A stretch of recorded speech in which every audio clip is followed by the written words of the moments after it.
Hey, what's going on, YouTube world? Welcome back to our channel here at Underdeveloped, and it's Spooky Month. We are continuing Spooky Month with another review for you.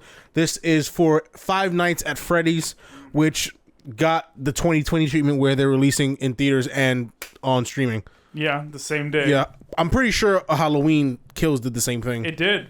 Dumb, but So did many movies around that time. This movie got a really shitty score on Rotten Tomatoes, 22, and the fact that they released it simultaneously on Peacock, even though Halloween Kills and other movies, Halloween Ends did the same thing. That was a second horror film that didn't deserve that treatment, because when you put something, when you put something like, if you're already doing a theatrical release and you're putting out simultaneously on a streaming service, you're pretty much showing that you have no faith in this movie. Yeah. Like, this movie's just, this movie's crap, but we're gonna release it, whatever.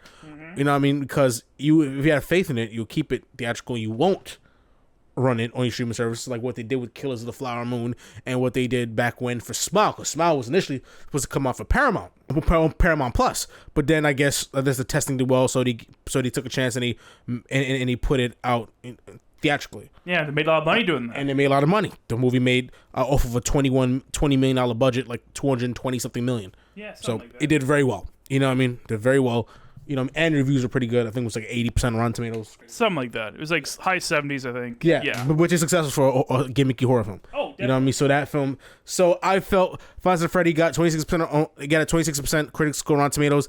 I think this is another case just like fucking. It's like the Exorcist Believer. Exorcist Believer. But like, yeah, Exorcist Believer got the same treatment. I thought Exorcist Believer was a lot better than what the reviews said. It's nothing fantastic, but it was good enough. It had my interest throughout the whole movie. Yeah. Which is more than I could say for a lot of other like horror films, especially in the genre of possessions. Yeah. Honestly, I swear, if that movie didn't have the Exorcist title on it, then it would probably be a lot higher than it did. Yeah, probably. I think it's just fan base bias. I think the same thing with this to the Well, extent. fan base bias is the critics did. The critics supposed to have the open mind. I know. That's but what I'm the fan saying. base show them love. Look how much. Okay, in audience score. So look at it. Audience score is way higher. I mean, I don't think it's that high, but it shows you that this critic score is crap. You know what I mean? Obviously, the audience score is not fully there. It's only 1,000, and the audience score can get into the hundreds of thousands. But it's very obvious that a lot of them just roll off as another video game movie. Exactly. What video game horror movie. Two gimmicky horror. You know what I mean? Stuff. Because I mean, I've seen this kind of plots in like Supernatural. Supernatural deals with a lot of demon and angel and ghost possessions. You know what I'm saying? Especially ghost possessing inanimate objects, whatever else. But fair enough, I thought there was a decent story behind it. So Josh Hutcherson is a security guard who had past trauma. Parents not around, but he has to take care of his little sister. His parents are gone. You know what I'm saying? This bitch of an aunt wants to take her just so she could, you know, skim some money because she's a bitch. Cartoonishly evil, obviously manipulative as shit. You know, so he has doubt on his ass. You know, so he has real stakes, and he's desperate for a job because of his trauma. He ended up beating the crap out of his old man who he thought was abducting this little kid, which was his son, because he has trauma seeing someone abduct with his little brother. You know what I mean? So that's why he beat him. So Matthew Lillard plays a guidance counselor. Well, no, I'm sorry, guys. He plays a career counselor, whatever else. Yeah. And he tells him, "Yo, this job is crap. It pays nothing. It's complete shit. The hours are worse. The hours are worse. You know what I mean? But at least you gotta have free time. You're gonna be doing. All you gotta do is keep people out. Yeah. And Aunt devised some bitch ass scheme. She sent some goons over there to wreck the place so he'll get fired. You know what I mean? And then that's where you see the animals go crazy. You know what I mean? So the beginning right there, the killers of this movie, I'm rooting for from jump, because these guys, not saying anyone deserves death, but these guys had it coming. You know what I mean? Yeah. So it's not like it is killing innocents. They're killing with a purpose, kind of like how Megan was, with an inanimate object, like a doll-like figure, killing people to protect a person. There's like a similarity in that, which kind of makes you root, because usually in these scenarios you're not rooting for the killers. You know what I mean? In the movies, but like here it was like, yeah, I saw it, but then of course it goes sideways. And although they're interested with the whole thing, they want to recruit the kid because these are just kids. Yeah. You know what I'm saying? And also they had a connection, and everything was interlinked together, which I liked. Could the kids, the ghosts of these kids were appearing in Josh Hutcherson's dream and leading him and kind of gaslighting him into like, into like showing his little brother going into the car and like him not being able to get there, but he wants to find out. But obviously they hold the answers to who kidnapped my fucking brother. You know what I'm saying? Because it's something that he always wanted to fucking know. And then also this random cop comes around, sniffing around, but then it realizes it's not so random, because she's the daughter of the person who fucking runs the shit. I didn't like honestly, I just don't like how fucking forced the whole thing is. Like, why is Matthew Lillard here just to be the bad guy for like what? He's here for like 2-3 scenes, and his daughter is so fucking forced in this plot. You really do not need her at all. She's just there to be there. Yeah, at first when she came in, I thought she was like a love interest. I'm like, okay, she came out of nowhere.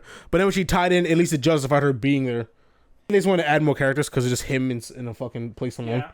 I mean, I get that it's just him in a place, but you can make a good story out of a dude in a place that's fucking scary as Castaway shit. was a hit. It was just about one dude in a fucking basketball. Like that exactly, and like that's the whole sub of the video game is that it's one dude just fucking trying to survive with all these fucking creepy ass assholes trying to get them, and like they made like what six games out of this at least.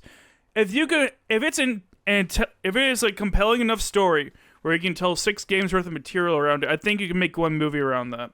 If you really wanted to. But again, most of the added characters are fine, but very simplistic. Probably overly simplistic for my taste, personally.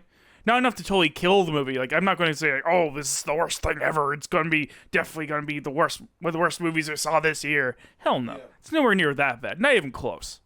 People, as we said earlier, people are raging on the movie because it's attached to an IP, and not an IP that people who aren't already into it are going to be super interested in. All right. Overall, I think like both these scores, both the Rotten Tomatoes scores, the critics and the audience are both. I think they're both wrong personally. Like 89 is probably closer to what I would put it at, but that's because 26 is crazy fucking low. This movie, I'll give this movie like a 60. Okay. I think 60 is fair for this movie. Yeah, I'll say it's probably like a 70, 71, 72. Cool. Yeah.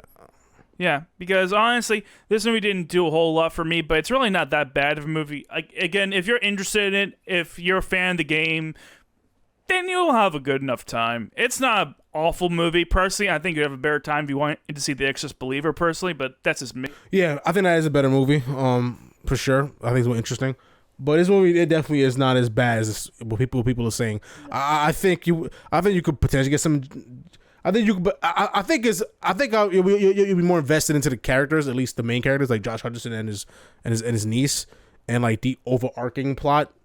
But the details of the movie probably not that interesting, like the kills or like the kills are very whatever. But the big twist, like, you know what I mean, like overall, like the horror tropes are not as interesting because overall you've seen them happen many times. Yeah. But the story itself is investable, so that may keep you going. It's decent enough. Yeah, they may keep you going because I was, you know what I mean.